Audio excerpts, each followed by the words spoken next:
je rappelle que le lendemain de l'agression, j'ai moi-même fait un tweet en tant que président de l'Union africaine qui a été co-signé avec le président de la Commission, M. Moussa Faki, pour condamner cette invasion, puisque nous avions dans cette première déclaration demandé qu'il y ait donc le respect des frontières internationales. Et nous avions en même temps souhaité qu'il y ait tout de suite un cessez-le-feu. Ça, c'était la première position du Sénégal. Ensuite, il y a eu immédiatement ce vote à l'Assemblée générale des Nations unies où, considérant notre opinion intérieure et notre analyse de la situation, nous nous sommes abstenus. L'abstention, c'est une position de vote. Nous n'avons été ni pour ni contre. Et cette abstention a été la position. Lorsqu'on est venu au Conseil des droits de l'homme, le Sénégal a aussi voté pour, puisque nous étions pour la création d'une commission d'enquête pour faire la lumière sur les exactions qui ont été alléguées par rapport à la ville de Bushpa, je crois, ça s'appelle. Et donc le Sénégal, là, a voté oui. Mais avant même que la commission ne se réunisse, on a demandé l'exclusion. Là, nous nous sommes abstenus. Donc ce sont des positions très cohérentes. Alors, du reste, ce sont des positions très divisées en Afrique. On n'a pas une position commune. Vous voyez, le vote africain, comment il est diversifié. La plupart des pays se sont abstenus, d'autres, très peu ont voté contre les résolutions. Au début, c'était un pays, ensuite c'est monté à 5, et les autres ont choisi soit l'abstention, soit ne pas venir voter.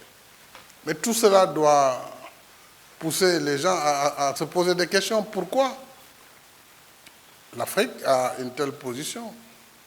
Alors, parce que d'abord, c'est un conflit qui n'est pas régional, et sur un autre continent, bien sûr qui nous affecte, et on le dit. Mais pour l'Afrique, nous voulons la paix. Nous ne voulons pas être alignés sur ce conflit, très clairement. Nous voulons la paix, même si nous condamnons l'invasion, nous travaillons, nous, pour qu'il y ait une désescalade, nous travaillons pour qu'il y ait un cessez-le-feu, qu'il y ait un dialogue, puisque de toute façon, on finira par s'asseoir autour d'une table. Donc c'est ça la position africaine. Ce n'est pas de dire on est pour ou contre celui-ci ou celui-là.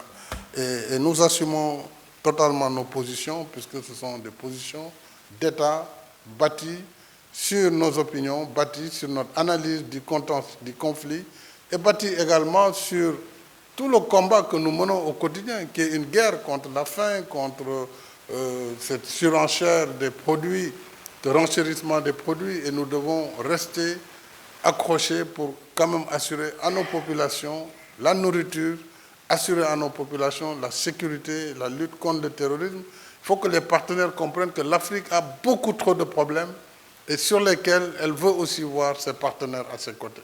Donc évidemment, la question ukrainienne est une question fondamentale sur laquelle nous voulons travailler avec nos partenaires pour vraiment qu'il y ait une paix juste pour l'Ukraine, pour la Russie aussi et pour le monde.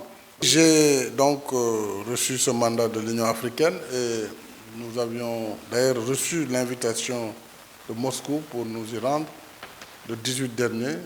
Pour des raisons de calendrier, cela n'a pas été fait. J'ai proposé de nouvelles dates. Dès que c'est donc fixé, je me rendrai naturellement à Moscou, mais aussi à Kiev. Et nous avons aussi accepté de réunir l'ensemble des chefs d'État qui le souhaitent avec de l'Union africaine, avec le président Zelensky qui avait exprimé le besoin de communiquer avec les chefs d'État africains. Cela aussi sera fait dans les semaines à venir.